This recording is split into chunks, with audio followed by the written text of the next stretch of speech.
Hello, hello, hello. Hi, Palak. Hi. Thank you so much for joining us on Redesigning Life. I am so excited to have you on.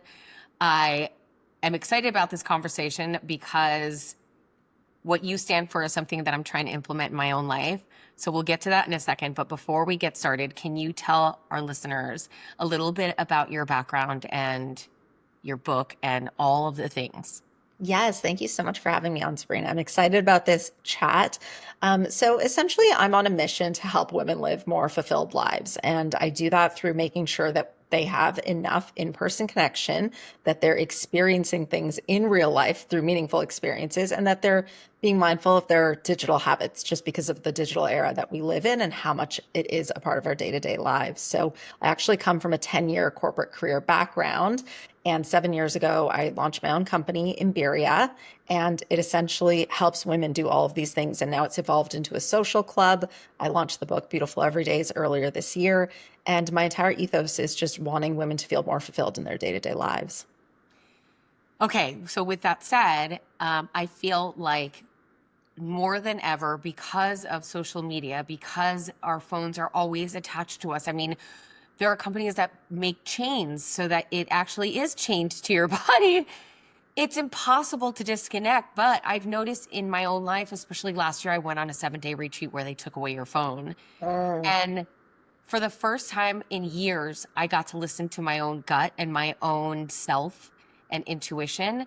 And I would love to say that I've incorporated that into my life, but I find it impossible in this day and age. So, can you give some tips on how to find silence or disconnect when we have so much on our plates, especially if you have kids?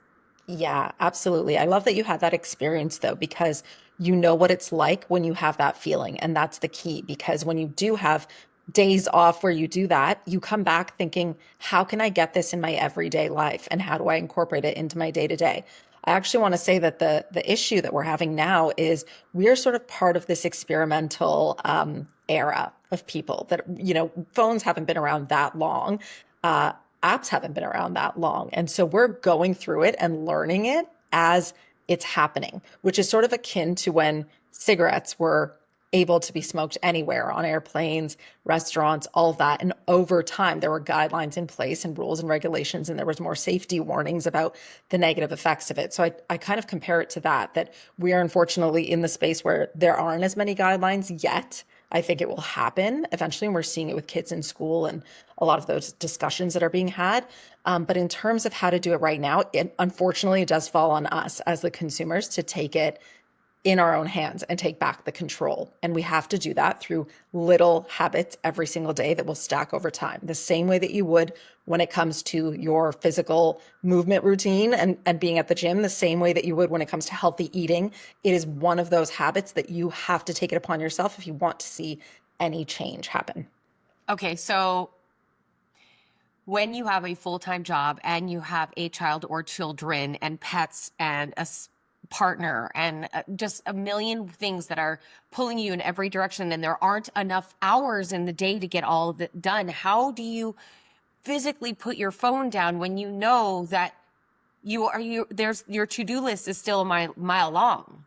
So the first step would be to actually evaluate where your time is going because all of us have this. All of us feel that we are too busy. We're in living in a day and age where everything is about being busy. Sometimes it's a badge of honor, but we also know that we're exhausted. And so we know that something's got to give and it can't continue this way because we're feeling overwhelmed, depleted, exhausted, and have no time to do anything that we actually want to do and love. So the first step would be to actually evaluate your time because it is shocking and it is jarring if you look at your screen time and add up the time that you're spending on your phone. Or if you're adding up the time that you're spending binge watching a show that probably doesn't even light you up. It's just something that you think you're doing to disconnect because it feels easy and we're looking Yeah, for easy things to do, right? right. So we end up doing those things. But what ends up happening is we're not doing things that are actually filling our cup. So these things all leave us feeling depleted and not energized the way that a hobby might leave us feeling, or the way that going to a dance class or having dinner with friends might leave us feeling. And so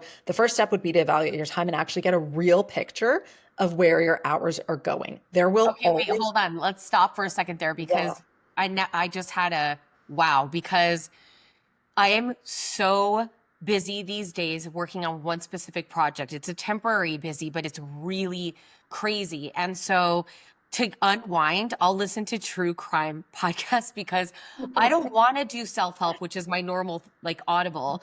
I don't want to think. I want to listen to some sort of crime thing, which is not lighting me up, obviously. It's actually probably making me paranoid. But I'm listening, what I hear is if I would have taken that 1 hour to play pickleball or something instead, I would feel less exhausted than listening to somebody getting murdered and getting away with it. You got it. You literally hit the nail on his head because there are activities that we think that by being able to tune out and stop thinking that those are relaxing us, but they actually put our bodies into a heightened state. So when it is true crime, which is fine because that's a lot of people's go-to choice, or whether it is like a drama on Netflix and you're binging that, it doesn't matter. There's lots of you can choose. There's an array of things that you can choose from these days. But the goal is to make a list of activities or things, even things that you haven't been able to do, but you might be remotely interested in. So let's say you haven't taken up pickleball, but you keep hearing about it and thinking, oh, maybe I could play pickleball.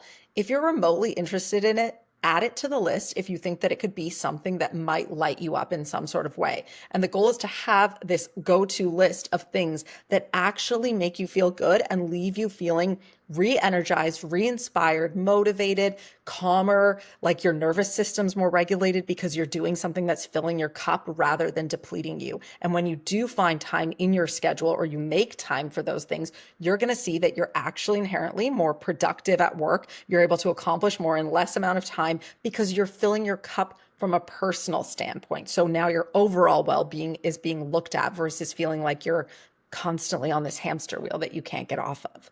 Yes, it's so funny. I never thought of it that way because I almost felt like it was a treat to myself to listen to something like that or to watch some crappy show on TV because I'm not thinking moment. Yeah. But I never thought it's actually worse. It's making everything worse. Yeah, well, you know what's funny about that? That when you're playing pickleball or when you're immersed in a hands-on activity, you're actually not thinking. Like your mind is very immersed in whatever the act is of the thing that you're doing. So your brain is able to rest in those moments. It might feel like you're doing work in terms of, oh, it's a physical activity and I have to like exert energy, but it's in a positive way. So your mind is getting the chance to rest and fully be present and fully immerse yourself in whatever it is you're doing in front of you. That's why pottery classes have taken off in the past few months. There's a lot of pottery studios popping up because people are looking for something that doesn't involve them thinking or planning, or they just get to show up and Yeah. immerse themselves Yeah. in something, and it's a full in real life experience that they Although I've then taken a use pottery for. class, it actually stressed me out, but that's just me. That's because I'm a perfectionist and I'm like, what? Exactly. There's also that because that's like there's cooking classes, there's lots of classes you can do, and the whole goal is like leave the perfectionism at the door and do it for the sake of doing it, not being the best in class. So there's also that, which a lot of us, as especially as women, I think have to undo that thinking. Absolutely. But if you do allow that to kind of be put aside, you can immerse yourself and have fun in the activity for just the sake of doing it versus thinking you have to excel at it the way that you would want to excel at work or in other professional achievements. Okay, so that's number one is looking at our online time and how much time we're spending on whatever fill in the blank. Okay, what other things could we do? So, number two is all about human connection. So, we are in a time where we think that we're being connected to our network and our people and our community because we see what they're doing online. So, it gives us a false sense of feeling connected to the people around us. You might know that someone went on vacation recently, or you might see that they're doing something with their kids, or it was their child's birthday. And in fact, you actually aren't fully connecting with them, like a like or a comment. That's not true connection. As humans, when we say connect, that means connecting in person or having a one-to-one conversation with someone where you can read cues and feel their energy and understand their mannerisms and get feedback. And it's a two-way loop. It's not this one way through a screen feeling fulfilled. You're not going to get the same effect. So human connection is key. And we're also in a time where people think that they're so busy, so you're not having time to actually connect with the people that you care That's what I about. was going to say. That's what Yeah, I was you're going to say. you're like, well, I'm so exhausted from my week. The last thing I want to do is plan a dinner party. Or I'm Oh so my gosh, exhausted. and when somebody cancels plans on me, I'm like, It's "Oh, the best thing thank ever. you. It's Thank the you." It's the Yeah. best. It's But yeah. actually it's funny and it's sad all at the same time because it happens to me as well. And you're like, you're celebrating the fact that someone's canceling. And that's when you know that there's something wrong in society where we're all excited that plans are being canceled when really those are the things that should be lighting us up. And those are the things we should look forward to. And we say yes to things with the best intentions. And then the date comes around and we're like, oh God, do I really want to drive across the city for that thing Yes. and do my hair and all the things. And No, I so don't want to do any of it. exactly because we're tired, right? So at the Yeah. end of the day, we feel tired and exhausted and depleted. But if we put all these like little things into place, we're going to see the changes and we're going to see that we feel less of that. So human connection being saying yes to the things that can actually make you feel fulfilled and being surrounded by people that can light you up that are not energy drainers but energy givers, the people that you love having around you, your friends, your family, whoever that is for you. When you go out and see them in person, you rarely will leave saying, oh, I wish I sat at home and scrolled on my phone instead, or I Yeah. wish that I watched that show instead. If you're with people that truly light you up, then you will feel good when you leave and you'll realize, oh, I actually want more of that in my life. Like, why don't I do more of that? That was so nice. For example, I hear a lot of women say, when they went out to dinner with their girlfriends and they have such a nice time because they're so present that their phones are automatically put away. Like, you might take a few pictures of the food or with each other, but then you put your phones away, you're immersed in the conversation. Yeah. If you're having good, deep conversations with people you care about, you're automatically going to be on your screen less. That's just Yes. how life goes. And so it doesn't have to be a forced thing that way. It's just like, that's going to feel good, do more of it, and you'll notice that you come back feeling really inspired and energized and like you filled your cup because you surrounded yourself with people that you actually want to be around. And so that's a second tip is don't say no to the invites because you think you're going to be like too tired or you rather if you have a valid reason and you're doing something that is better for you, then sure. But if your reason is like, I'm kind of like not feeling this because I'm too tired, I would recommend pushing yourself a little bit to see how you feel if you do end up going and the feelings that you get afterwards and how it actually leaves you feeling energized. It's so well, and that opens up another conversation of taking inventory of the people that are in your life, because if you are constantly saying no, or when people are just changing plans and maybe canceling plans and you're excited, maybe you have like you're not in the right group of friends. And I think for a lot of us, especially me in my 40s, you have a lot of people that are in your life maybe through history but not necessarily that light you up, and Yeah. that's another ball, that's another can of worms. Yeah, that's a big part of it actually, because through the seasons in life, and if you become a parent or you move cities, like there's going to be lots of different life events that occur. And I hear that often from women like, oh, I have my friends from elementary school and we've been friends for so long.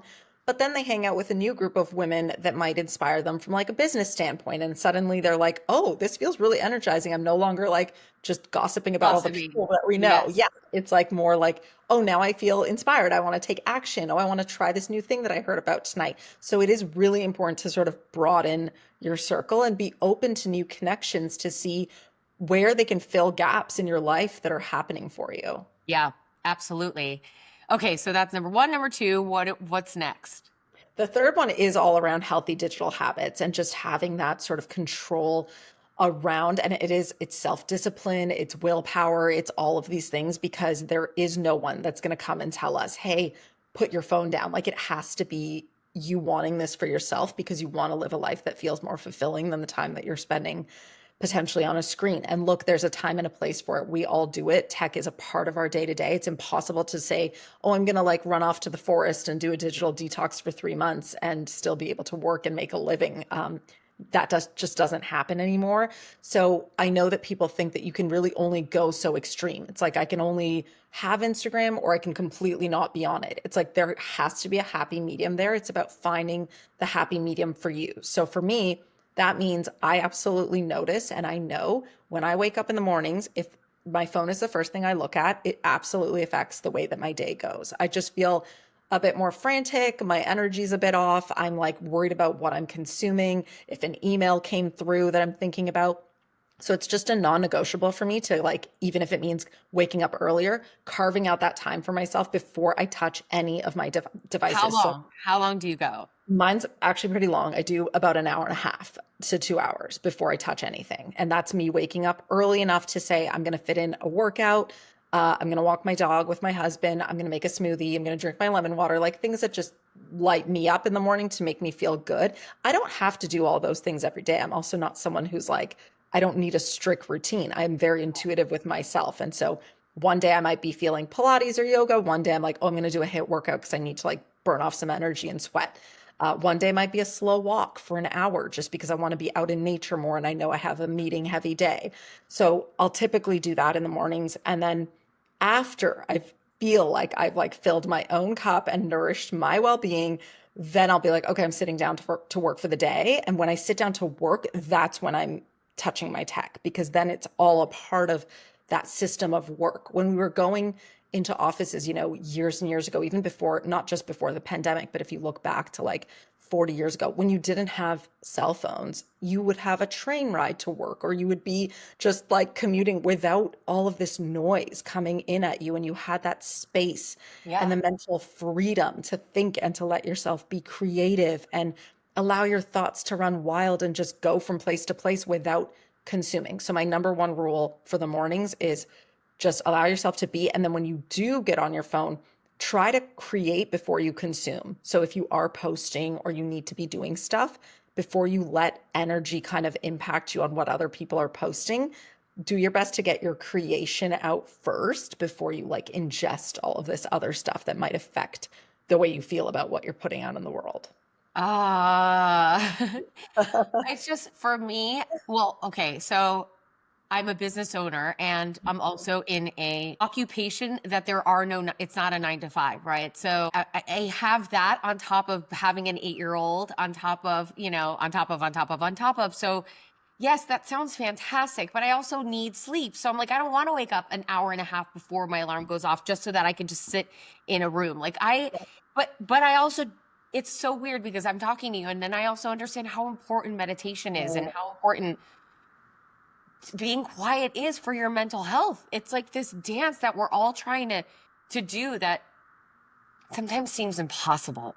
Yes, it absolutely does seem impossible. And what I recommend to people is to not add things in, but actually strip things away. So we are in a time where we think we need to do all the things, right? You're like, oh, I have to work out, I have to sauna, I have to cold plunge, I have to meditate, journal, take care of my children.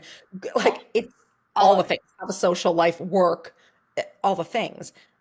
It's impossible to do it all if we really were to look at doing it all, because something's got to give, whether that's going to be your mental health or time with people you care about or whatever, something is Or going to. shaving your legs. Exactly, exactly. So something's going to have to give. So instead of thinking about all the things that you have to do, and even looking at, don't look at self care as a list of things you have to do. Look at self care as just well being and what makes you feel good. And that could mean one thing that day that makes you feel good. It doesn't have to be a laundry list of items.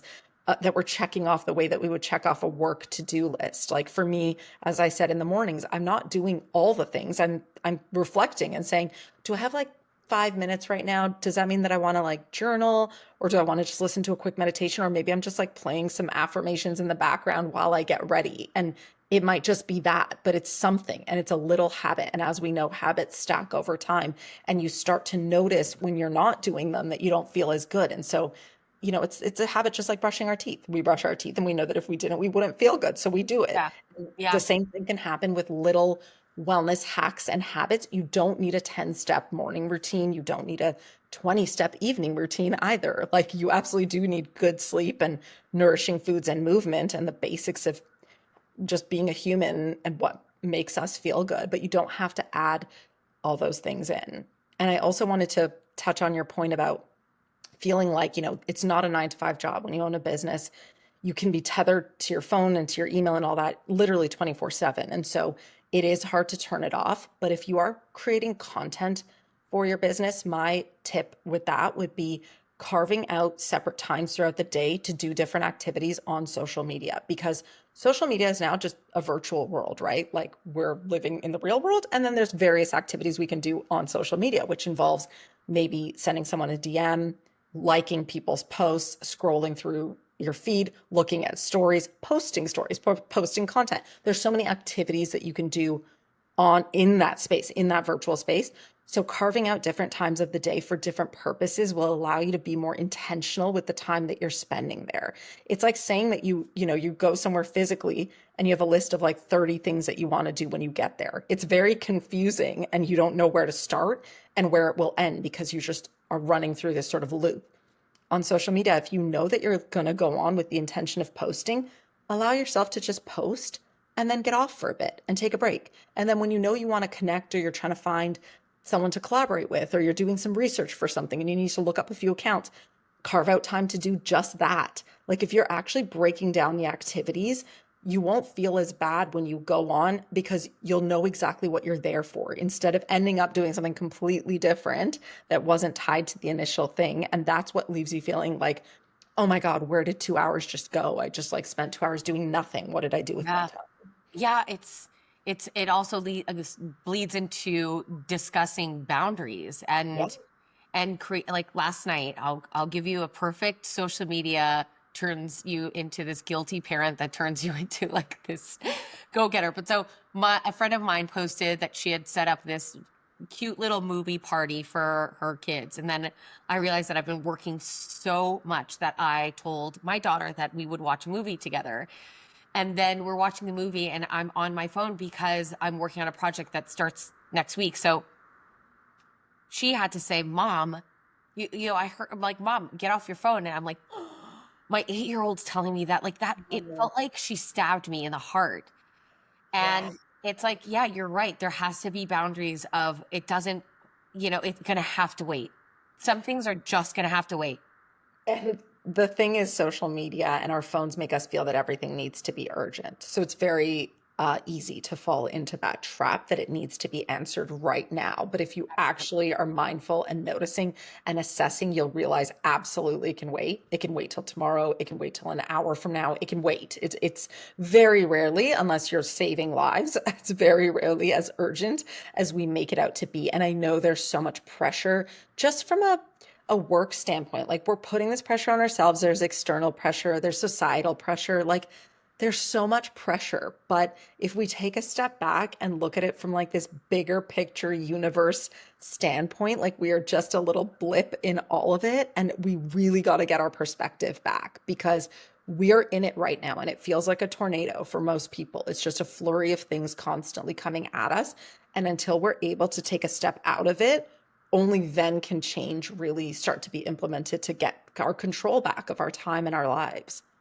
Yeah, and it is this self-imposed like pressure that I'm working on a project now, just to be specific, and my partner on the project is very much more relaxed than I am, and we are CC'd on emails, and I will text him and say, "You have to get back to so and so," and he's like, "It's Friday. I don't have to get back to anybody. It's Friday Mm. after hours. This can wait." But Uh, again, like we're so just under this guise or under this idea that there are no business hours, and we have to realize that it's okay. It is okay to return to the weekend is the weekend, you know? yeah, actually, there's a really good book on that called 10x is easier than 2x. And it's all about having days for specific things. And the authors talk about having free days. And free days is that whole concept of back in the day when everything was closed on a Sunday, your time would be spent with your family. You'd be resting, you'd be recharging, you'd just be with your family doing things you love. Some people would be going to church. It's just like a day to reset. Oh, And that sounds magical. Like, right? have you seen that meme that people were saying that social media, they wish they had social media out, Yes. like had, Like a I wish, library. yes, it would be amazing. Yes. So that in absence of having someone else be able to give us those hours, those are the things that we can absolutely put on ourselves. It's a lot of work like, to feel like, okay, we can get control over this. But it's like, do we want this app controlling our time in our lives, or do we want to be able to control our time in our lives? Like, I think we Yes. all want the latter, right? So, yeah, that the concept of having free days is so key. Even if they actually recommend 2 days a week, but even if it's one day a week where you are literally not working, like you are just not working. And there is scientific research based on the fact that if we take those days for rest and for doing activities with our families or people we love, or just for ourselves, going out for a walk in nature with no intention or purpose other than to have the free time, we will just automatically be able to give more to everything else in our life. Our relationships will flourish, our work will do better, we'll be more focused, our weeks will go smoother. And it We hear seems, this all the time, and I preach this all the time. And it's like anything else in your life, you have to practice it, because I've fallen off the wagon of disconnection, that yeah, it just, you just have to remind yourself. But how did you even get so passionate about this? that's a great question. I've done some digging, like personally, to be like, yeah, why am I so passionate about wanting to like make the most of my everyday, but do it in a way that feels really fulfilling? And if you asked me this question 2 years ago, I would have said, well, I started my company because I was craving a sense of community in my life. I was working at the Toronto International Film Festival. I was at TIFF for 4 years running their marketing for the festival. And it was a very high stress job. And I was craving more community personally. I was like, I want to make time for friends. I want to make time for plans. I want to go to a fitness class and be able to know the women's names, not just walk in and out and feel like, oh yeah, I did a workout and I checked it off, without getting to know them and build a sense of community. So that's initially why I started a company that really did pop-up experiences all over Toronto to bring people together. But then I dug a few layers deeper because I realized there's like a real inherent need for me to want to live a fulfilling life every day. And I realized that that mainly stems from when I was 15 years old. My dad passed away suddenly of a heart attack. And so I was only 15 years old when it happened. It was a complete shock to So the sorry. family. Thank you. He was mowing the lawn outside in our new home in the backyard. He had all these dreams and plans for himself and my mom to travel the world when he retired, and all the things that he would tell us all the time that he wanted to do. But he was so busy trying to build this life through his work that Yes. he didn't ever get a chance to do it. And it wasn't until I realized that I faced that for myself. It's only when you go through a loss or a tragedy or something really big happens in your life that can shift your entire perspective. And for me, that shifted my perspective to realize I don't want to wait till I'm retired to do these things. I don't want to wait till I'm in my 60s and then I may not have the energy or the ability, or I may not even get that time. Like, who knows? Nothing's guaranteed in life. And when you start to face the reality of all of us are going to face that one day, and that's the one thing that we know for certain is that we're not here forever, then you start to put things into perspective to realize it is up to us to make our own lives beautiful every single day and to live them in a way that feels fulfilling and to do the things that matter and to put work into perspective. And yes, we want to make an impact and work. To me, I work a lot, but I've made my business my mission. And so they're intertwined and integrated, where I'm now talking about the things that I love. And so when I am promoting my book or I'm talking about an event or I'm hosting an event, I'm bringing to life the values that I so strongly believe in. And so I'm able to like live out that purpose, which has been a really beautiful full circle moment for me. I love that.